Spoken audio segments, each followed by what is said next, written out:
Okay so welcome back. और हम लोग क्वांटम मैकेनिक्स के इस वीडियो के दूसरे पार्ट में या दूसरे लेक्चर में आज बात करने वाले हैं कि आखिर क्वांटम मैकेनिक्स शुरू कैसे हुई है, क्वांटम मैकेनिक्स स्टार्ट कैसे हुई। क्वेश्चन कैसे पूछा जाता है आपसे आपके एग्जामिनेशन में क्वेश्चन पूछते हैं कि वो 3 कारण लिखें, सपोज 3 या 4 जो भी कुछ कारण लिखें जिनकी वजह से ऐसा लगा कि क्वांटम मैकेनिक्स की शुरुआत हुई। यानी कुछ ऐसे रिजल्ट, कुछ सिचुएशंस, कुछ ऐसी स्थितियों के बारे में बात करें जिसमें ये पता चले कि हाँ क्यों क्वांटम मैकेनिक्स डेवलप हुई। तो सबसे पहली बात ये है कि क्वांटम मैकेनिक्स से पहले हमारे फिजिक्स में क्या क्या था। हम क्वांटम मैकेनिक्स को एक साल जोड़ रहे हैं कि 1900 का समय है। इस साल में मैक्स प्लैंक ने एक क्वांटाइजेशन ऑफ एनर्जी का फार्मूला बनाया था और उस फार्मूले के आधार पर उन्होंने आगे क्वांटम मैकेनिक्स की बातें शुरू हुई। तो इससे पहले की बात करें तो हमारे पास ऑलरेडी न्यूटोनियन मैकेनिक्स थी, ग्रेविटेशन के लॉ थे, लॉ ऑफ मोशन थे, फ्रिक्शन, मोमेंटम, इन सब की जानकारी थी, इलेक्ट्रोमैग्नेटिक थ्योरी थी मैक्सवेल की डेवलप की हुई, हमारे पास ऑप्टिक्स की भी अच्छी जानकारी थी, एक्सपेरिमेंटल वेरिफिकेशंस भी थे इलेक्ट्रोमैग्नेटिक थ्योरी के, हमारे पास गिब्स की थ्योरी थी, फाउलर की थ्योरी थी, स्टैटिस्टिकल मैकेनिक्स बहुत ज़्यादा डेवलप थी, प्रोबेबिलिटी थ्योरी में हमारा बहुत ज़्यादा हाथ था, डिफरेंशियल कैलकुलस को हम अच्छी तरह से लगभग जान रहे थे, इंटीग्रल कैलकुलस को हम अच्छी तरह से जान रहे थे, टू डायमेंशनल ज्योमेट्री थी, डायमेंशनल ज्योमेट्री, वेक्टर कैलकुलस, ऐसी जो बड़ी बड़ी विधाएं थी फिजिक्स और मैथ की वो डेवलप थी। ज्योमेट्री अच्छे से डेवलप थी उस समय, गॉसियन का भी काम था उसमें। तो अब सवाल ये था कि जब इतना कुछ डेवलप था ऑलरेडी तो कोई नई चीज़ डेवलप करेगा जो कि एक बहुत ही डिफ़िकल्ट सिचुएशन में मतलब होने वाली है, probabilistic view of the nature, ये सब होने वाला है। तो हुआ क्या कि जब ये 1880-70 ये सब समय चल रहा था तो प्रयोग जो करने वाले लोग थे, जो एक्सपेरिमेंटलिस्ट थे, जो फिजिसिस्ट थे, वो बड़े बड़े प्रयोग कर रहे थे। वो ऐसे प्रयोग कर रहे थे जिन प्रयोगों से कुछ बिल्कुल नए तरह की जानकारियाँ निकल रही थी, एक नए तरह के ऑब्जर्वेशंस दिख रहे थे। तो वो जो ऑब्जर्वेशंस थे जब उनकी एनालिसिस की गई पहले से मौजूद हमारे नॉलेज के बेस पर, तो ये पाया गया कि हम तो इनको एक्सप्लेन नहीं कर पा रहे हैं। तो वही जो ऑब्जर्वेशंस थे, वही जो एक्सपेरिमेंट्स थे, उन्हीं को ही हम वो लिमिटेशंस कहते हैं उनको हम कहते हैं कि वो लिमिटेशन जो क्लासिकल मैकेनिक्स के लिमिट को दिखा रहे हैं और जो ये बता रहे हैं कि हमारी जो नॉलेज फिजिक्स में है just about the classical mechanics वो कंप्लीट नहीं है, हमें अपनी नॉलेज को और ज़्यादा एक्सपैंड करना पड़ेगा। और इस वजह से हमने फिर आगे जा कर के क्लासिकल मैकेनिक्स के बाद क्वांटम मैकेनिक्स को डेवलप करना शुरू किया।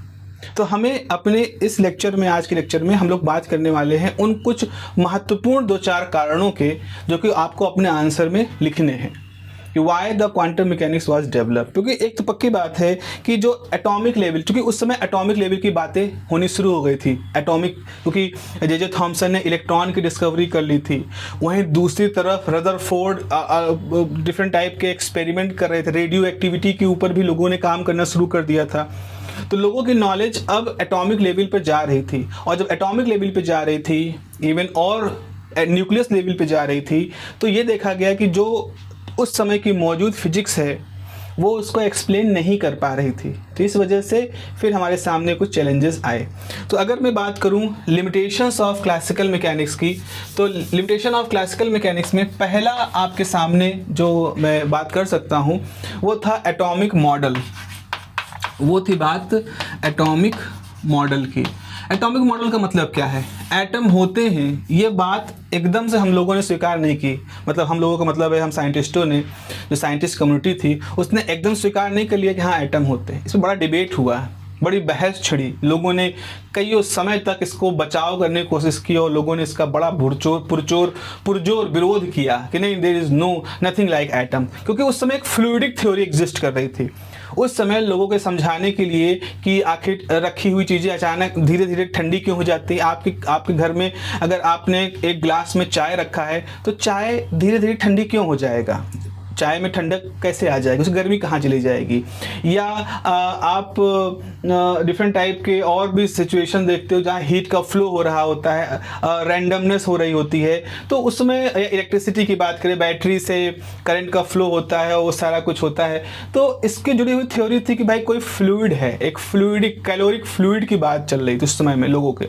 तो मैकेनिकल मॉडल उसमें बनते थे, उस लोगों की जानकारी जो थी उससे मैकेनिकल मॉडल बनाते थे। तो कहते थे कोई फ्लूइड फ्लो कर रहा है और उस फ्लूइड के आने से गर्माहट आती है, जाने से गर्माहट जाती है। तो लोगों के पास कुछ अल्टरनेट थ्योरीज थी। तो इसलिए जब उनके पास एक थ्योरी है तो वो फिर से क्यों ऐसी किसी अजीब सी थ्योरी के बारे में बात करना शुरू करें जिसको कि हम एटम होते हैं और एटम डिस्क्रीट होते हैं और उन एटमों की वजह से सारा काम होता है। मतलब कोई बहुत अच्छा कारण नहीं था। लेकिन जो बिलीवर्स थे इसके और जो इस अल्टरनेट व्यू पॉइंट को बिलीव करते थे, इसको ज़्यादा प्रोफाउंड मानते थे, वो हमेशा ये कहते थे कि नहीं, there is atom, atomic theory, atom होते हैं, एटमों का स्ट्रक्चर होता है। और इस सारी चीज़ को तब और हवा मिली जब आपके जे थॉमसन ने बाकायदा एक पार्टिकल की खोज कर दी, इलेक्ट्रॉन की।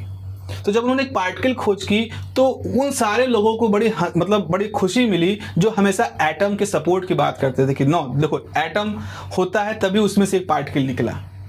ठीक है, चलो अगर आप ऐसा कहते हो, अब देख कोई नहीं पा रहा है एटम को, एटम कोई देख नहीं रहा है, बस अच्छा एक कैथोड रेज हैं वो डेविएट हो जाती हैं उस कूलिश ट्यूब से, तो ये हुआ कि वो इलेक्ट्रॉनों की वजह से होगा। वो भी एक मॉडल था, ऐसा नहीं लोगों ने कहा अरे इलेक्ट्रॉन खोज हो गई चलो एटम हम मान लेते, नहीं, उसको भी बचाव किया कि क्या पता ये कहाँ से है, कोई सी ऑफ, कोई क्या, ऐसा तो नहीं मैं फ्लूइडिक का ही कोई फ्लूइड जो कह रहे हैं उसी का ही कोई हिस्सा इस कैथोड रेस के रूप में देखा है जिसको कि हम इलेक्ट्रॉन की बात कह रहे हैं। It was not a well accepted thing, बहुत अच्छे से एक्सेप्ट नहीं किया था। इवन बड़े लंबे समय तक तो जे थॉमसन को नाम ही नहीं सूझ रहा था कि वो इस पार्टिकल को नाम क्या दें। फिर उन्होंने किसी दूसरे साइंटिस्ट ने, एक जर्मन कोई थे या ऐसे तो डच थे, उन्होंने उनका नाम सजेस्ट किया किसी इलेक्ट्रॉन, मतलब दूसरी कहानी है। तो ये एक लंबा स्टोरी थी, एक लंबी चैलेंज था। लोगों के पास मॉडल नहीं था। कोई कहे एटम होता है, देख सकते हो? नहीं भाई, देख नहीं सकते। तो देख नहीं सकते तो कैसे मान ले कि एटम कैसा होता है? तो हम कहेंगे नहीं, एटम सोचो ऐसा होता है, एक तरबूज जैसा होता है और उसके बीच में से बीज धसे होते हैं, वैसे उस तरबूज में बीज धसे हुए हैं और वो जो बीज हैं जब वो निकलते हैं खिंचाव से तो उनको हम इलेक्ट्रॉन कहते हैं। इसे कहते हैं थॉमसन का plum pudding model. J Thomson का प्लम पुडिंग मॉडल। अब जे थॉमसन जो होते हैं जब ये मॉडल देते हैं तो लोग उसको परखना शुरू करते हैं कि सही है कि नहीं। जे थॉमसन की जिस लैब थी उस लैब में आगे जा करके उसमें बोहर भी जुड़ते हैं, उसमें रदरफोर्ड भी आके जुड़ते हैं। तो रदरफोर्ड जो होते हैं वो अपने गुरु की परंपरा को आगे बढ़ाते हैं और रदरफोर्ड उस लैब में जब अल्फा फॉइल एक्सपेरिमेंट करते हैं तो वो इलेक्ट्रॉन के साथ में एक न्यूक्लियस की भी खोज कर लेते हैं। जब एक न्यूक्लियस की खोज करते हैं तो वो एटम मॉडल को थोड़ा सा और मॉडिफाई करते हैं। उनके गुरु जे थॉमसन ने उसको एक तरह से मॉडिफाई किया था, एक तरह से फॉर्मुलेट किया था, तो रदरफोर्ड साहब उसको और अच्छे से फॉर्मुलेट करते हैं। तो हमारे पास रदरफोर्ड पहली बार ऐसा होता है एक डायनेमिक मॉडल लेके आता है। डायनेमिक मॉडल कहने का मतलब क्या है? एक ऐसा मॉडल जिसमें गतियाँ हो रही हैं, क्योंकि थॉमसन का जो मॉडल था उसमें यह माना गया था कि कोई तरबूज जैसा स्ट्रक्चर है। प्लम पुडिंग मतलब जैसे वो प्लम एक बिस्किट होते हैं ना, बेकरी वाले बिस्किट जिसमें वो काजू और वो सब धसा हुआ होता है उसके अंदर, पुडिंग जिसको आप कहते हैं विदेशी भाषा में उसको पुडिंग कहते हैं। प्लम पुडिंग, प्लम की ऊपर पुडिंग होती है। ये तरबूज जैसा वाटरमेलन मॉडल की तरह सोचो। तो उन्होंने कहा कि वो एक ऐसा मॉडल होता है, वो उसमें सब कुछ स्थिर होता है। तो एटम लग रहा है कि एटम एक तरबूज जैसा जिसमें सारे इलेक्ट्रॉन धसे हुए हैं। It was a static kind of thing. लेकिन जब रदरफोर्ड आते हैं तो वो कहते हैं कि no, there must be a very concentrated region जिसको कहा जाता है न्यूक्लियस। पॉजिटिव नेचर का होता है न्यूक्लियस, और हमारा जो इलेक्ट्रॉन है वो उस न्यूक्लियस के इर्द गिर्द धसा हुआ नहीं है बल्कि उसके चारों तरफ चक्कर लगा रहा है। तो डायनेमिज्म आ गया ना, गति आ गई। अब ये मॉडल ठीक ठाक तरीके से एक्सेप्टेबल था क्योंकि इसमें डायनेमिज्म भी था और बाकी कुछ था, लेकिन इसमें एक मेजर प्रॉब्लम थी। मेजर प्रॉब्लम क्या थी कि जो हमारा एटॉमिक मॉडल है, रदरफोर्ड का मॉडल, यानी कि जिसको हम कहते हैं डायनेमिक मॉडल, इस डायनेमिक मॉडल में प्रॉब्लम क्या थी? अगर आप पॉजिटिव न्यूक्लियस माने तो आप कहो कि कोई इलेक्ट्रॉन इसके चारों तरफ चक्कर लगा रहा है। तो अगर इलेक्ट्रॉन इसके चारों तरफ चक्कर लगा रहा है तो इलेक्ट्रॉन की जो गति है वो हर क्षण बदल रही है। इलेक्ट्रॉन की गति हर क्षण बदल रही है इस तरह से। अगर इलेक्ट्रॉन की गति की दिशा हर क्षण बदल रही है तो आप जरा कभी इन दोनों का वेक्टर प्रोडक्ट देखो। अगर इसको हम यहाँ ले आए, इन दोनों का वेक्टर प्रोडक्ट नहीं, डिफरेंस देखो तो ये डिफरेंस क्या है, डेल्टा वी है। भाई यहाँ पे डायरेक्शन थी, यहाँ डायरेक्शन हो गई, डायरेक्शन का चेंज कितना हुआ, डेल्टा वी, और ऐसा होने में समय कितना लगा, डेल्टा टी। तो यानी कि ये पार्टिकल क्या हो रहा है, आपका इलेक्ट्रॉन एक एक्सेलरेशन में है। भले ही वो एक सर्कुलर पाथ पर एक कांस्टेंट रेडियस के सर्किल पर, आर रेडियस के सर्किल पर घूम रहा हो आपका इलेक्ट्रॉन, लेकिन फिर भी चूंकि उसकी दिशा लगातार बदल रही है तो उसमें एक्सेलरेशन है।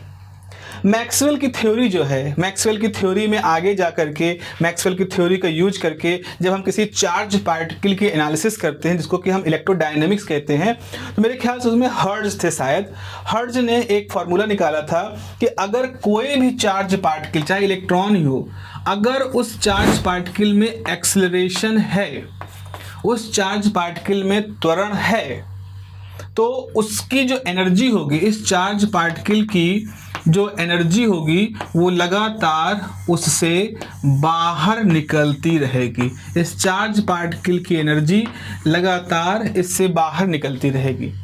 जितनी देर तक इसकी एक्सेलरेशन चलता रहेगा इसमें से एनर्जी बाहर निकलती रहेगी। और ये एक सत्य है, तमाम एक्सपेरिमेंट से ये बात प्रूफ होती रही है कि मैक्सवेल की थ्योरी का ये जो एप्लीकेशन है ये बिल्कुल सच है। कोई भी चार्ज पार्टिकल अगर एक्सेलरेट करता है तो वो एक सर्टेन डायरेक्शन में, वो डायरेक्शन की भी थ्योरी है, उसकी भी अपनी मैथमेटिकल फार्मूला है, तो एक सर्टेन डायरेक्शन में वो रेडिएशन एमिट करता है।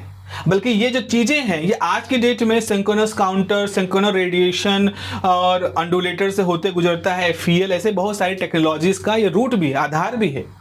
तो ऐसा नहीं कि चीज़ गलत थी। अब लोगों के साथ दिक्कत ये हुई कि भाई अगर इलेक्ट्रॉन यहाँ पर है और इलेक्ट्रॉन चक्कर लगा रहा है न्यूक्लियस के हिसाब से according to this dynamic model, तो होगा क्या, इससे लगातार एनर्जी बाहर निकल रही है। अगर इससे लगातार एनर्जी बाहर निकल रही है तो जाहिर सी बात इलेक्ट्रॉन की एनर्जी कम हो रही है। इलेक्ट्रॉन की एनर्जी कम हो रही है तो हम ये भी मान सकते हैं कि वो पहले जितने बड़े पाथ पर चक्कर लगा रहा था अब उसका पाथ कहीं ना कहीं सिकुड़ जाएगा, सिकुड़ करके फिर चक्कर लगाएगा, फिर रेडिएशन भेजेगा, फिर आते आते फिर सिकुड़ जाएगा। तो इस तरह से ये इलेक्ट्रॉन जो कि लगातार अपने से रेडिएशन बाहर निकाल रहा है तो ये घूमते घूमते अल्टीमेटली एक दिन आकर के न्यूक्लियस में भिड़ जाएगा और हमारा न्यूक्लियस जो है वो इस इलेक्ट्रॉन को खा जाएगा और हमारा एटम खत्म हो जाएगा। धीरे धीरे सारे इलेक्ट्रॉन ऐसे ही मर जाएंगे। तो एटम एग्जिस्ट नहीं, एटम का एग्जिस्टेंस खत्म हो जाएगा, यानी एटम की भी एक लाइफ टाइम होगी। इस थ्योरी के हिसाब से एटम की एक लाइफ टाइम होनी चाहिए और उस लाइफ टाइम के बाद एटम खत्म हो जाने चाहिए। लेकिन फिर बहुत सारे एक्सपेरिमेंट ऐसे हैं जो कहते हैं कि ऐसा नहीं होता। एटम एक स्टेबल स्ट्रक्चर है। इसका मतलब क्या है, अगर मैं आज के डाटा के हिसाब से बात करूं तो आप समझिए इस ब्रह्मांड में जितना भी लोहा है, जितना भी आयरन है, iron is the most stable element. Periodic table में आयरन जो होता है, तो जब वो BE कर्व बनाया जाता है न्यूक्लियर फिजिक्स में, तो आयरन टॉप मोस्ट होता है जो उसकी स्टेबिलिटी की जबरदस्त क्षमता को शो करता है। तो iron is the most stable element. Most stable होने का मतलब ये हुआ कि ये बदलता नहीं किसी रूप में। आयरन नहीं बदलता है, आयरन का एटम किसी और रूप में नहीं बदलता है, जैसे प्लूटोनियम है, यूरेनियम है, थोरियम है। तो ये सारे एलिमेंट अपने से अल्फा बीटा पार्टिकल भेजते भेजते बाहर निकालते हैं और किसी दूसरे फॉर्म में कन्वर्ट होते रहते हैं। कब तक कन्वर्ट होते रहते हैं, जब तक कि आपका लेड ना बन जाए या उस रेडियो एक्टिव सीरीज का आखिरी एलिमेंट ना बन जाए। आयरन नहीं होता। इसका मतलब है ब्रह्मांड जब बना था उस जमाने जब आयरन पहली बार बना होगा पूरे ब्रह्मांड में, वही आयरन आज भी हमारे पास मौजूद है। हमारे खून में, पालक में, हरे पत्तेदार सब्जियों में, लोहे की कील में, इस स्टैंड के अंदर जो लोहा लगा है, ये सारा जो आयरन है, ये सारा आयरन उसी दौरान का बना हुआ है जब ये ब्रह्मांड में पहली बार आयरन बने थे। वैसा नहीं कि आयरन बन रहा है, बिगड़ रहा है, बन रहा है, बिगड़ रहा है। अमर है आयरन, एटम अमर होते हैं, एक तरह से कह लो इस स्थिति को। तो जो एटम स्टेबल होते हैं, तो आखिर ये मॉडल तो फेल हो गया भाई। ये मॉडल तो हमको नहीं बता पा रहा है इस चीज़ की क्यों क्यों क्यों इसमें तो इलेक्ट्रॉन घुस जाना चाहिए इस न्यूक्लियस के अंदर, तो नहीं जा रहा है। लेकिन असल में ऐसा नहीं होता। एटम के अंदर न्यूक्लियस में इलेक्ट्रॉन नहीं गिरते हैं, गिरते तो एटम स्टेबल ना होते। और हमारे तमाम एक्सपेरिमेंट से एटम स्टेबल दिखते हैं हमको। तो इसका मतलब ये निकल के आया कि जो मॉडल था रदरफोर्ड का, जो कि कुछ एक्सपेरिमेंट के आधार पर उन्होंने बनाया था, रदरफोर्ड ने ऐसे सपने में नहीं बना दिया था, उन्होंने भी गोल्ड फॉइल एक्सपेरिमेंट किया, उन्होंने न्यूक्लियस की पता किया, उनके गुरुजी ने इलेक्ट्रॉन की डिस्कवरी की, उन सबको रख करके सब कुछ करके उन्होंने इस तरह के मॉडल की बात कही थी। लेकिन फिर भी ये मॉडल इस मैक्सवेल थ्योरी की साथ कंपेटेबल नहीं था। आप सोचो दिक्कत क्या है। थ्योरी कहती है लगातार एनर्जी बाहर निकलनी चाहिए, एटम को ख़त्म हो जाना चाहिए। एक्सपेरिमेंट कहता है एटम स्टेबल होते हैं। तो सही क्या है? सही तो वो है जो हम देख रहे हैं, एटम स्टेबल होते हैं। तो अब मैक्सवेल की थ्योरी गलत है क्या? मतलब ये तो मान ले मैक्सवेल की थ्योरी गलत है, इलेक्ट्रॉन चक्कर लगाता है, रेडिएशन इमिट नहीं करता, लेकिन फिर बहुत सारे ऐसे एक्सपेरिमेंट जो कहते हैं नहीं मैक्सवेल की थ्योरी तो सही है। तो अभी समझ में नहीं आ रहा था लोगों को कि आखिर एटम में हो क्या रहा है। ना मैक्सवेल की थ्योरी सही है, ना एक्सपेरिमेंटल के ना रदरफोर्ड के ऑब्जर्वेशन गलत हैं, ना एटम स्टेबल होता है इस बात को ठुकराया जा सकता है, ये भी सही है। जब सब कुछ सही है तो फिर हमारे मॉडल में कैसे हम स्टेबल मॉडल दिखा पाएं? So this was the problem, इसे हम प्रॉब्लम कहते हैं। और उस समय की जो क्लासिकल थ्योरी थी, चाहे वो न्यूटोनियन मैकेनिक्स हो, लैग्रेंजियन मैकेनिक्स हो, चाहे वो मैक्सवेल थ्योरी हो, चाहे वो उस समय की जो स्टैटिस्टिकल मैकेनिक्स की थ्योरी हो, वो इसको समझा नहीं पा रही थी। This is the first problem. आप समझ लीजिए, सुन लीजिए, मैं इस पर्टिकुलर सेक्शन का जो PDF है वो मैं इस सेक्शन के साथ नीचे ड्राइव लिंक जोड़ दूंगा, आपको वहाँ से मिल जाएगा। कम से कम लिखने वाली जो चीज़ें हैं वो आपको वहाँ से मिल जाएंगी, आप उसको अपनी कॉपी में लिख लीजिएगा। बस सुनते रहो कहानी एक ऐसे समय की जब दुनिया समझ रही थी कि दुनिया काम कैसे करती है, ये दुनिया है क्या, जिसके बारे में हम सोचते आ रहे हैं कि हमको समझ में आ गई है दुनिया न्यूटन के लॉ से, मैक्सवेल के लॉ से। वो अब हमको समझ में आ रहा था कि हमारी समझ तो बहुत सीमित थी। असल में दुनिया के अंदर आश्चर्य जितनी हमारी सोच है उससे अलग बहुत ज़्यादा है। और ये कहानी 1900 से शुरू हुई, आज 2025 हो चुका है, हमारा आश्चर्यचकित होना बंद नहीं हुआ। आज भी हम जितना ज़्यादा तरक्की करते जाते हैं विज्ञान में, थ्योरी, एक्सपेरिमेंट, एक्सप्लोरेशन करते हैं, उतनी ज़्यादा हमको अचंभित कर देने वाले नए नए प्रिंसिपल, नए नए ऑब्जर्वेशंस, नए नए टूल दिखते हैं। और फिर हमको महसूस होता है कि 2025 हो गया, लेकिन अभी भी हमारी नॉलेज बहुत कम है, अभी ब्रह्मांड को बहुत ज़्यादा एक्सप्लोर करना बचा है। तो पहली बात तो ये हो गई। ओके, दूसरा, ये तो एटॉमिक मॉडल के साथ था। उसके बाद दूसरा जो प्रॉब्लम हम लोग यहाँ पर डिस्कस कर सकते हैं, हिस्टोरिकली भी ये भी एक प्रॉब्लम है जो हिस्टोरिकली बहुत इंपॉर्टेंस का था, hydrogen spectrum. Hydrogen spectrum, hydrogen spectrum. Spectroscopy तकनीकें 1800 की आखिर तक डेवलप हो चुकी थी। जो वैज्ञानिक थे तमाम तरह के, फ्रॉनहोफर हो गए, किरचॉफ हो गए, ये सब बहुत बढ़िया इस विषय में एक्सपर्ट हो चुके थे। अब जो एक्सपर्ट हो चुके थे विषय में, तो वो लोग क्या करते थे, तमाम तरह के एक्सपेरिमेंट्स करते थे, एलिमेंट्स को जलाते थे, उनसे निकलने वाली लाइट को स्पेक्ट्रम के फॉर्म में देखते थे, स्पेक्ट्रम उसका देखते थे। तो यहाँ पर क्या था कि लोग एटम को देख रहे थे, एटम मतलब ये जो एलिमेंट थे हाइड्रोजन, हीलियम, इस तरह के, इनके स्पेक्ट्रम को देख रहे थे। हाइड्रोजन के लिए इसलिए भी इम्पॉर्टेंट है क्योंकि हाइड्रोजन जो होता है ना, वो हमारे सूर्य के अंदर है, जो स्टार है, हमारा सबसे प्यारा स्टार है सूर्य, उसके अंदर हाइड्रोजन और हीलियम गैसेस हैं। हाइड्रोजन है डिफ्यूज होकर के हीलियम बनता है। तो सूर्य ग्रहण के दौरान जो स्पेक्ट्रम मिल रहा था और सूर्य ग्रहण के बाद जो स्पेक्ट्रम मिल रहा था, उनके प्रयोग किए गए। किरचॉफ का एक बड़ा ही फेमस प्रयोग है जिससे उन्होंने हीलियम की डिस्कवरी भी की थी, और ये 1900 के पहले का ही। तो लोगों के पास स्पेक्ट्रम थे। स्पेक्ट्रम मतलब एक काली फिल्म होती थी, उस काली फिल्म पे कुछ रंगीन लाइनें दिखाई पड़ती थी, इन्हें स्पेक्ट्रम कहते हैं।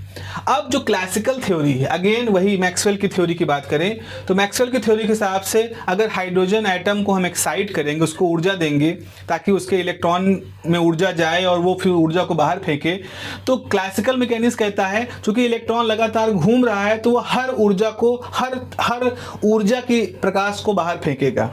उसके लिए कोई चॉइस नहीं है कि हम 1 इलेक्ट्रॉन वोल्ट का फेंकेंगे, फिर 2 का फेंकेंगे, फिर 3 का फेंकेंगे, ऐसा नहीं। वो 1 का भी फेंकेगा, 1.1 का, 1.2 का, 1.3 का, सबका फेंकेगा। हर तरह का वो रेडिएशन फेंक रहा होगा। तो इसका मतलब है अगर हाइड्रोजन का स्पेक्ट्रम हमको बनाना पड़े और हम बनाएं तो हमारे स्पेक्ट्रम के अंदर ऐसे बहुत सारी लाइनें होनी चाहिए, क्योंकि हर लाइन किसी न किसी एक एनर्जी की लाइट को शो कर रहा है। बिल्कुल पास पास, जितना पास हो सके उतना पास लाइनें होनी चाहिए। इसको कहते हैं कि हाइड्रोजन का स्पेक्ट्रम कंटिन्यूअस होना चाहिए। ये कौन बता रहा था? ये क्लासिकल थ्योरी बता रही थी। अगेन क्लासिकल थ्योरी में न्यूटन की थ्योरी, मैक्सवेल की थ्योरी और स्टैटिस्टिकल मैकेनिक्स वगैरह है। लेकिन हो क्या रहा था? हाइड्रोजन का स्पेक्ट्रम कंटिन्यूअस नहीं था, हाइड्रोजन का स्पेक्ट्रम डिस्क्रीट था। डिस्क्रीट मतलब वो पूरी काली जो पट्टी थी फोटोग्राफिक प्लेट, उसमें एक सिरे पर लाल था, एक सिरे पर बैंगनी रंग था, वायलेट कलर था, और उसके बीच में 7 रंगों की लाइनें थी जो कि स्पेक्ट्रम की लाइनें होती। और एक लाइन से दूसरी लाइन के बीच में डार्कनेस थी, जो ये शो कर रहा है कि एक लाइन के बाद कुछ नहीं, फिर दूसरी लाइन, फिर कुछ नहीं, फिर तीसरी लाइन। तो दिस शोज द डिसकंटिन्यूटी। ये क्या शो कर रहा था? डिसकंटिन्यूटी शो कर रहा था। डिसकंटिन्यूअस है हमारा स्पेक्ट्रम। ये चीज तो नहीं समझ में आ गई। एक तो एटम कैसा होता है ये मॉडल समझ में नहीं आ रहा था। ऊपर से ये जो हाइड्रोजन है, इस हाइड्रोजन का जो स्पेक्ट्रम है ये लोगों की समझ में नहीं आ रहा था। क्यों ऐसा होना चाहिए? तो hydrogen spectrum was also a challenge to the scientific community of classical physicist कि आखिर ऐसा क्या है इस हाइड्रोजन एटम के अंदर कि उसका स्पेक्ट्रम डिस्क्रीट है, कंटिन्यूअस नहीं। उसको होना तो कंटिन्यूअस चाहिए according to classical mechanics. This was the second problem. उसके बाद एक और प्रयोग था जिसको कि हर्ट्ज ने किया था, बाद में उनके सहयोगियों ने किया, और बाद में लेनर्ड ने किया। लेनर्ड वो व्यक्ति थे जिन्होंने फोटो इलेक्ट्रिक इफेक्ट बहुत ज़्यादा प्रयोग किए और बहुत ही डिटेल्ड प्रयोग किए। फोटो इलेक्ट्रिक इफेक्ट अगर नहीं आपको मालूम है तो मैं बता दूं, होता क्या है, अगर किसी photo sensitive surface like sodium, like zinc, अगर इनकी सतह पर एक ऊर्जा का फोटोन भेजा जाए, जैसे मान लो आपके पास ये सरफेस है, किसकी है? सपोज सोडियम की सरफेस है। इस सरफेस में इलेक्ट्रॉन है, इस सोडियम के अंदर इलेक्ट्रॉन है। हमारा फोटोन इस पे गिरा, हमारा बाहर से आने वाली जब लाइट गिरी, इलेक्ट्रोमैग्नेटिक लाइट मान लो, इलेक्ट्रोमैग्नेटिक लाइट है, जब इस पे गिरी तो क्या हुआ? एक्सपेरिमेंटली देखा गया, जैसे लाइट टकराई वैसे इसमें से एक इलेक्ट्रॉन बाहर निकला। यानी ऐसा लग रहा है कि आपका जो प्रकाश है वो इस सरफेस पे गिरता है और सरफेस के अंदर से इलेक्ट्रॉनों को इतनी एनर्जी दे देता है कि वो एनर्जी लेकर के इलेक्ट्रॉन बाहर चले जाते हैं। ठीक है, मान लिया ऐसा हो सकता है, गर्माहट बढ़ गई, भाग गए इलेक्ट्रॉन। लेकिन प्रॉब्लम यहाँ क्या थी? यहाँ थी टाइम डिफरेंस की। टाइम डिफरेंस मतलब प्रकाश के गिरने और इलेक्ट्रॉन के निकलने के बीच में कितना समय लगना चाहिए। तो थ्योरी में दिख रहा था कि ये समय लगभग जीरो है। लगभग जीरो मतलब 10⁻⁹ सेकेंड का है, नैनो सेकेंड का या उससे कम का है। लेकिन जो कि उस समय एक्सपेरिमेंट इतने छोटे टाइम को नापने लायक थे नहीं, तो वो ये कह रहे थे कि there is no time lag between the incidence of electromagnetic wave and the emission of electron. प्रकाश से गिरने और इलेक्ट्रॉन के बाहर निकलने में किसी तरह का कोई भी अंतर, समय का अंतर नहीं है। लेकिन थ्योरी क्या कहती थी? एक्सपेरिमेंट तो कहता था कोई समय का अंतर नहीं है, लेकिन थ्योरी कहती है अगर हम इलेक्ट्रोमैग्नेटिक थ्योरी को यहाँ अप्लाई करें और ये कहें कि इलेक्ट्रोमैग्नेटिक रे आई और रे जो है इस पूरे सरफेस पे चली गई, फिर उसके हर हिस्से को इलेक्ट्रॉनों ने एब्जॉर्ब किया, तो इलेक्ट्रॉन अपने वर्क फंक्शन को तोड़ करके जब बाहर निकले, ऐसा करने में लगभग 10⁻⁷ सेकेंड का समय लगना चाहिए। इसका मतलब है थ्योरी कहती है कि प्रकाश के गिरने और इलेक्ट्रॉन के निकलने के बीच में 10⁻⁷ सेकेंड तक का समय लगना चाहिए। ये समय कितना होता है? अगर आप 365 दिन, हर दिन में 24 घंटे, हर घंटे में 60 मिनट, हर मिनट में 60 सेकेंड, तो 1 2 3 4 5 6 7, ये लगभग मतलब तब जाके 7 नंबर 10⁻⁷ मतलब कुछ उस तरह से बन रहा होगा। तो आप मान सकते हो साल भर की बात मैंने कह दी। तो क्लासिकल मैकेनिक्स कहता है कि प्रकाश जब गिरेगा तो सरफेस से इलेक्ट्रॉन को निकलने में तो 1 साल तक का समय भी लग सकता है। और यहां पर हो क्या रहा था? प्रकाश गिरा नहीं कि इलेक्ट्रॉन निकल के भागा, इंस्टेंटेनियस था। अब ये नहीं समझ में आ रहा था लोगों की भैया ये क्यों हो रहा है? होना चाहिए उसको क्षणिक, और हो रहा है वो होना चाहिए उसको लॉन्ग ड्यूरेशन, सालों लग जाए, साल लग जाए, 6 महीने लग जाए इलेक्ट्रॉन को निकलने में, और यहाँ पल भर का समय नहीं लगता है कि इलेक्ट्रॉन निकल के भागता है। तो ये भी एक्सपेरिमेंटल थ्योरी से हमारे सामने वेरीफाई नहीं हो पा रहा था। फिर आती है बात चौथी, अगर मैं चौथा प्रॉब्लम बताऊं तो चौथा प्रॉब्लम ये है कि हर बॉडी का अपना स्पेसिफिक हीट होता है। स्पेसिफिक हीट क्या होती है? किसी बॉडी को अगर आप गर्म कर रहे हो और उसके टेम्परेचर को 1 डिग्री सेंटीग्रेड बढ़ाना चाहते हो, तो जितना हीट आप दोगे वो उसकी स्पेसिफिक हीट होती है। जैसे आपके पास 1 किलो रेत है, सैंड है, आप इसको गर्म करना शुरू किया तो 1 किलो सैंड को गर्म करने में आपको कितनी हीट लगी ताकि उसका टेम्परेचर 1 डिग्री बढ़ जाए। मतलब कितना गर्म करो कि 1 डिग्री टेम्परेचर बढ़ जाए। 14.5 डिग्री सेंटीग्रेड है, 15.5 होने में उसको जितनी एनर्जी हमको देनी पड़ेगी किसी रेत को, वो उस रेत की स्पेसिफिक हीट होगी। ऐसे ही पानी है, उसको आपने 1 किलो लिया, उसी बर्तन में रखा, उसको भी 1 डिग्री सेंटीग्रेड बढ़ने में कितनी हीट लगेगी, वो जो थी वो उसकी स्पेसिफिक हीट होती है।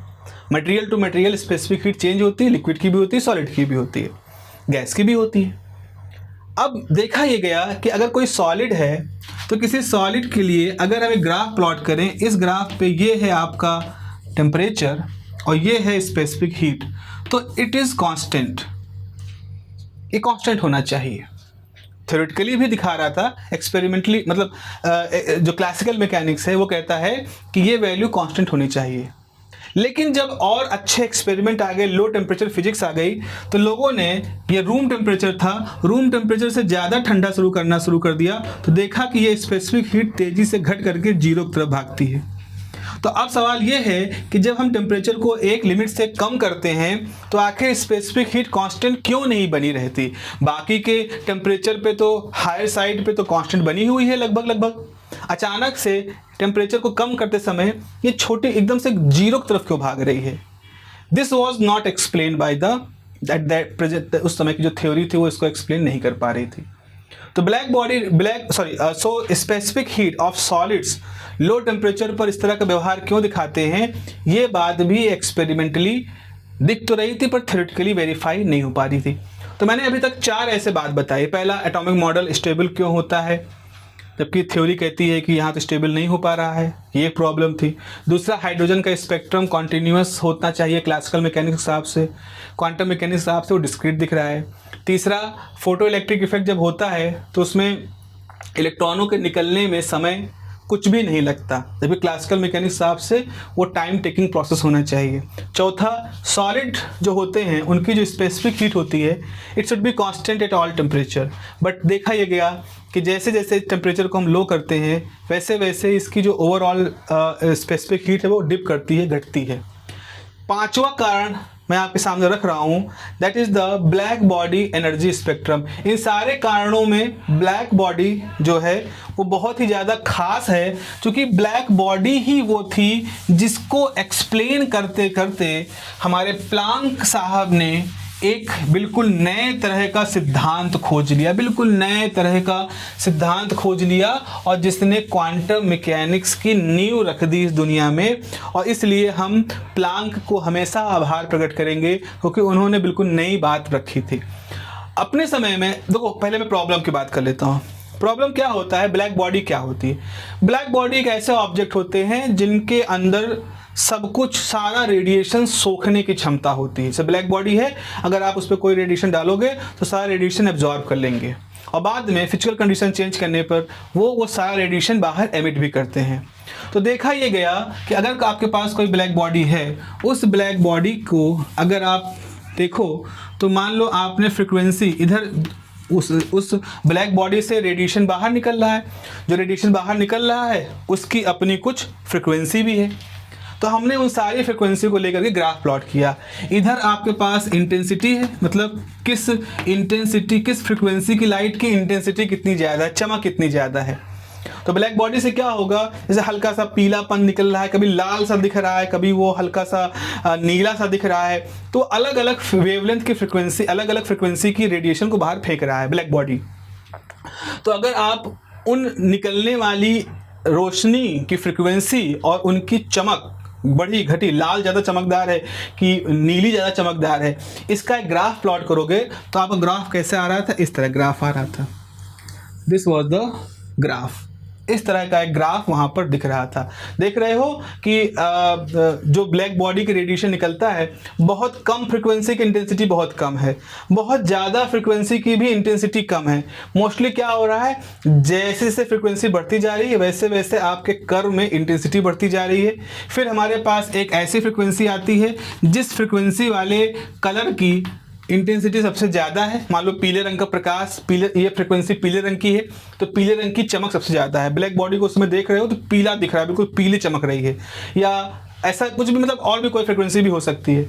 और फिर जैसे से आप देखते हो कि उससे हाई फ्रिक्वेंसी की जो रेडिएशन है उनकी चमक धीमी पड़ती जा रही है और फिर बहुत हाई फ्रिक्वेंसी की चमक बहुत धीमी है। इस तरह ग्राफ बन रहा था, ये एक्सपेरिमेंटली लोग देख रहे थे। ठीक है भाई, एक्सपेरिमेंटली देखा।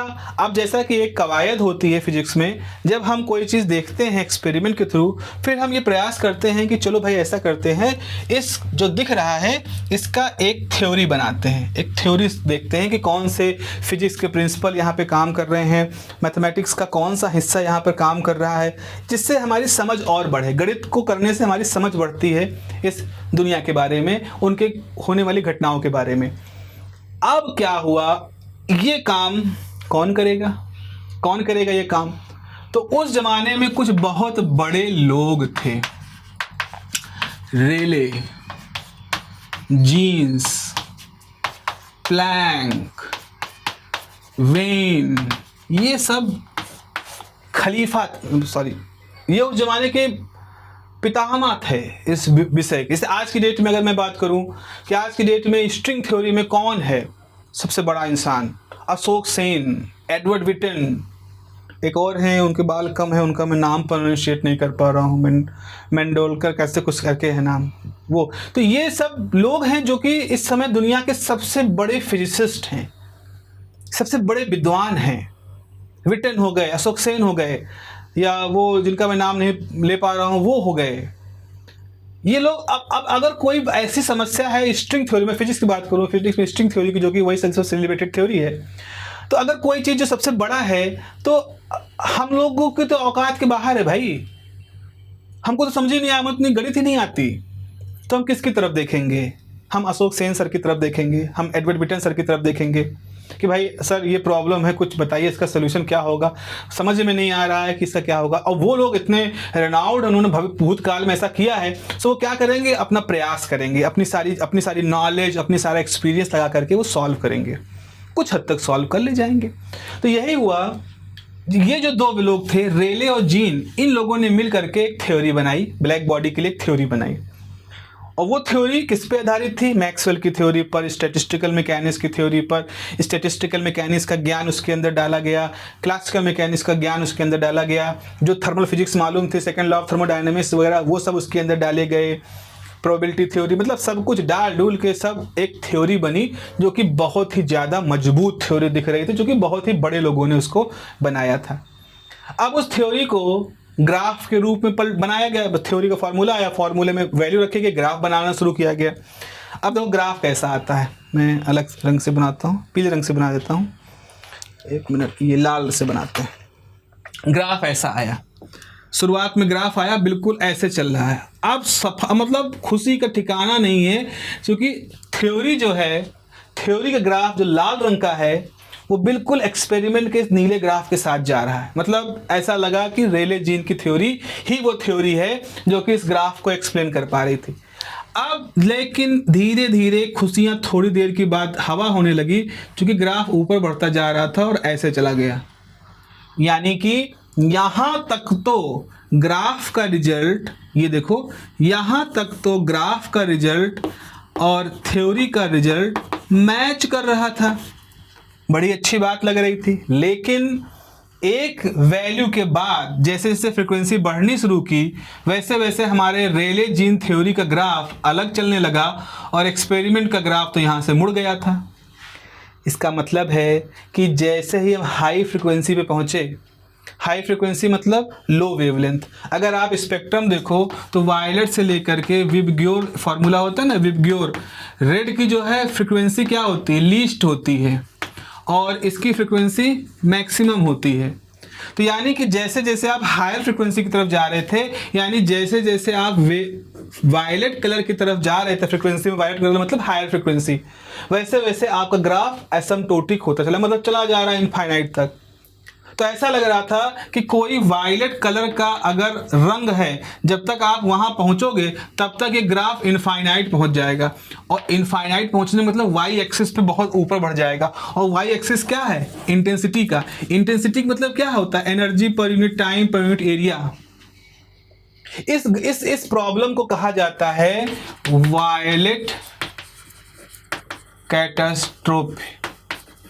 वायलेट कैटास्ट्रोफी ये थ्योरी ये दिखा रही है, रेलिक थ्योरी ये बता रही है कि जब आप अपने रेलिक जीन अपने फॉर्मूले में फ्रिक्वेंसी को वायलेट फ्रिक्वेंसी के करीब ले जाएंगे, तब जो है इंटेंसिटी इनफाइनाइट हो जाएगी। मतलब वायलेट कलर के पास पहुंचते पहुंचते हमारे ब्लैक बॉडी से इनफाइनाइट रेडिएशन की इंटेंसिटी निकलेगी, इनफाइनाइट इंटेंसिटी का रेडिएशन निकलेगा। ऐसा होता ही नहीं है। एक्सपेरिमेंटली क्या होता है, इसके बाद से इंटेंसिटी तो घटना शुरू कर देती है, और थ्योरी बता रही है इसके बाद तो इंटेंसिटी इनफाइनाइट की तरफ हो जानी चाहिए। This is the very embarrassing, not embarrassing, a limitation. अब हुआ, अब करा क्या जाए भाई? रेले जीन जैसे मतलब जो सबसे धुरंधर आदमी है दुनिया का उस समय का, वो भी फेल हो गया। अब कहां से होप हो? चलो एक होप दिखाई वीन ने, जो तीसरे सबसे बड़े वैज्ञानिक थे। वीन ने क्या कहा, उन्होंने अपनी थ्योरी को एस्ट्रो डाटा से कुछ मैच करके स्टार दूरबीन देखते थे, उससे उन्होंने एक फॉर्मूला बनाया, वीन्स लॉ को जब ग्राफ प्लॉट करना शुरू किया तो देखा यह गया कि हाई फ्रिक्वेंसी पे तो बिल्कुल मैच कर रहा था। अब दुनिया एक बार फिर खुश हो गई, अरे वाह वाह वाह वाह भाई वाह, बिल्कुल वीन का फॉर्मूला अब तो बहुत हद तक फॉलो कर रहा है एक्सपेरिमेंट को, लगता है बाजी जीत गए हम। लेकिन फिर वही हुआ, जैसे ही आप फ्रिक्वेंसी को कम करना शुरू करते हो, रेड की तरफ जाते हो, ये ग्राफ भी एक्सपेरिमेंट का रास्ता छोड़ देता है, ये भी भागना शुरू कर देता है उस तरह से। तो हमने देखा कि रेले जीन का लॉ लो फ्रिक्वेंसी पर तो एक्सपेरिमेंट के जो आपके ब्लैक बॉडी रेडिएशन का स्पेक्ट्रम का जो था हिस्सा, उसके लोअर फ्रिक्वेंसी रीजन को तो अच्छे समझा रहा था, लेकिन जैसे वायलेट की तरफ पहुंचते वैसे ही वो एकदम से इनफाइनाइट इंटेंसिटी की तरफ पहुंच जाता, जो कि एक बहुत ही पैराडॉक्सल सिचुएशन हो जाती, बहुत ही ज़्यादा कैटास्ट्रॉफिक सिचुएशन हो जाती, इसको कहते थे वायलेट कैटास्ट्रॉफी। वहीं वीन ने दिखाया कि अगर आप हायर फ्रिक्वेंसी से लोअर फ्रिक्वेंसी की तरफ जाओगे तो हायर फ्रिक्वेंसी पे तो आपका वीन की थ्योरी एक्सपेरिमेंट को मैच कर रही है, लेकिन उसके बाद एक समय फिर जब आप इस वायलेट की तरफ मिलना शुरू करोगे, आप देखोगे कि फिर से वो एक्सपेरिमेंट का रास्ता छोड़ देती है थ्योरी, यानी वीन की थ्योरी भी यहाँ पर गड़बड़ हो गई। और ये थी रेले जीन की। अब बचे प्लांक। अब प्लांक देख रहे थे कि दो इतने बड़े बड़े धुरंधर, यहाँ तो दो बड़े इंसान महान वैज्ञानिक मिल करके काम किए तो इस रीजन में बात किए, वीन साहब ने अकेले कुछ प्रयास किया तो इस रीजन में बात किया। एक ऐसी सिंगल थ्योरी नहीं बन रही है जिसके फॉर्मूले में हम सारी वैल्यू रखते जाएं और हमारा ग्राफ इसके जैसा बनना शुरू हो जाए। प्लांक को इतना आइडिया लग गया कि इतने बड़े बड़े लोग अगर कुछ नहीं कर पा रहे हैं, इसका मतलब है अगर उसी रास्ते से हम भी जाएंगे तो हमें भी कुछ हाथ में नहीं मिलेगा। भाई लो फ्रिक्वेंसी पर एक व्यक्ति ने बात बता दी, हाई फ्रिक्वेंसी पर एक व्यक्ति ने बात बता दी। अब प्लांक के पास रास्ता क्या था? उनको कुछ अलग सोचना था, कुछ नया सोचना था, कुछ ऐसा जो इससे पहले सोचा नहीं गया, जिसकी सही गलत का कोई तर्क नहीं अभी लगाओगे, बस उनको कुछ नया सोल्यूशन खोजना था। और हमारे प्लांक साहब ने वही किया। उन्होंने एक बिल्कुल नई चीज़ सोची, क्वांटाइजेशन ऑफ एनर्जी की बात, और वो बात अजीब और अद्भुत और विश्वसनीय ना होने के बावजूद भी, क्योंकि उस समय ऐसा किसी ने नहीं कहा था, ये सब ना होने के बावजूद भी इतनी सटीक बैठी, इतनी सटीक तरीके से उसने ब्लैक बॉडी रेडिएशन को समझा दिया। मतलब ऐसा लगा कि जैसे एक व्यक्ति है जिसने वैसे ही ज़मीन में ऐसे ही जा रहा था और वो सोचा कि लाओ क्या करे, बड़ा परेशान है, उसे रैंडमली कहीं बालू में हाथ डाला और जब हाथ खोला तो उसमें उसको कोहिनूर से बड़ा तराशा हुआ हीरा मिल गया। इसकी संभावना कितनी है? दशमलव पता नहीं कितनी। लेकिन हम इसको ऐसा नहीं कहेंगे कि वो बुद्धिमान नहीं थे, सिर्फ लकी थे। वो बहुत बुद्धिमान थे और शायद अपनी बुद्धिमत्ता की उस चरम सीमा पे जाकर के उन्होंने उस बालू को जो पकड़ा तो इस प्रकृति ने उनके हाथ में वो हीरा थमा दिया कि भाई तुमने इतना बड़ा प्रयास किया है, थे तो बालू ही लेकिन प्रकृति ने उसको हीरा बना दिया। तो उनके हाथ में वो सोल्यूशन डाल दिया कि तुमने चूंकि इतना अजीब सोचा है, इतना प्रयास किया, इतनी बुद्धिमत्ता तुमने दिखाई है, तो चलो तुमको हम ये रास्ता देते हैं। तो एक तरह से इसको ऐसे कहा जाता है, आइंस्टीन इसको कहते हैं कि प्रकृति लोगों को चुनती है अपने सवालों के जवाब दिलवाने के लिए। जैसे स्पोक पर्सन है, मैं आप सब सवाल पूछ रहे हैं, ढूंढ रहे हैं, और प्रकृति में वो सवाल का जवाब है, तो प्रकृति क्या करेगी, वो आपको मान लीजिए चुन लिया उसने और आपके दिमाग में वैसा विचार डालेगी कि आप उस विचार को क्लिक करोगे, वो मैथमेटिक्स करके उसका सोल्यूशन दे दोगे। दुनिया कहेगी अरे आपने तो ये फॉर्मूला खोज लिया, और आप कहोगे कि बस ऐसे रैंडमली मेरे दिमाग में विचार आया और मैंने सोचा लाओ करके देखते हैं। तो ऐसा लग रहा है कि आपके दिमाग में विचार डाला गया, ऐसा लग रहा है कि आपका चुनाव हुआ। This is a philosophical thing just to avoid the narcissism. आत्ममुग्धता को ना होने पाए, शायद इस वजह से विद्वान लोगों ने इस तरह से कहना शुरू कर दिया कि मेरा तो चुनाव हुआ, मैं कोई खास नहीं हूं। फिर जो भी हो, इन लोगों में से प्लांक ने बहुत ही सक्सेसफुल तरीके से वो एक अलग सी थ्योरी बनाई और उस थ्योरी से फिर हमारे पास प्लैंक थ्योरी आती है। तो अगले वीडियो में बच्चों मैं बात करूंगा प्लैंक थ्योरी के बारे में क्वालिटेटिवली। डेरिवेशन नहीं है, प्लीज़ उसका डेरिवेशन मत रटिएगा, उसका डेरिवेशन नहीं है। और बहुत ज़्यादा आपको तलब लगे कि मुझे डेरिवेशन करना है तो मैं पुराने वीडियो का लिंक डाल दूंगा, 2-3-4 साल पुराना वीडियो है, उसमें मैंने डेरिवेशन कराया है। आप उस वीडियो से वो डेरिवेशन देख लीजिएगा, आपकी तलब मिट जाएगी। लेकिन एग्जाम में आपसे वो डेरिवेशन नहीं पूछा जाने वाला है। तो अगले क्लास में बच्चों हम लोग बात करेंगे प्लैंक की theory for the black body radiation, और फिर आगे हम उसमें कॉम्पटन की भी बात करेंगे, कॉम्पटन इफेक्ट क्या होता है उसके बारे में भी कुछ बात करने की कोशिश करेंगे। चलिए अपना ध्यान रखिए। Have a nice day, take care, bye bye.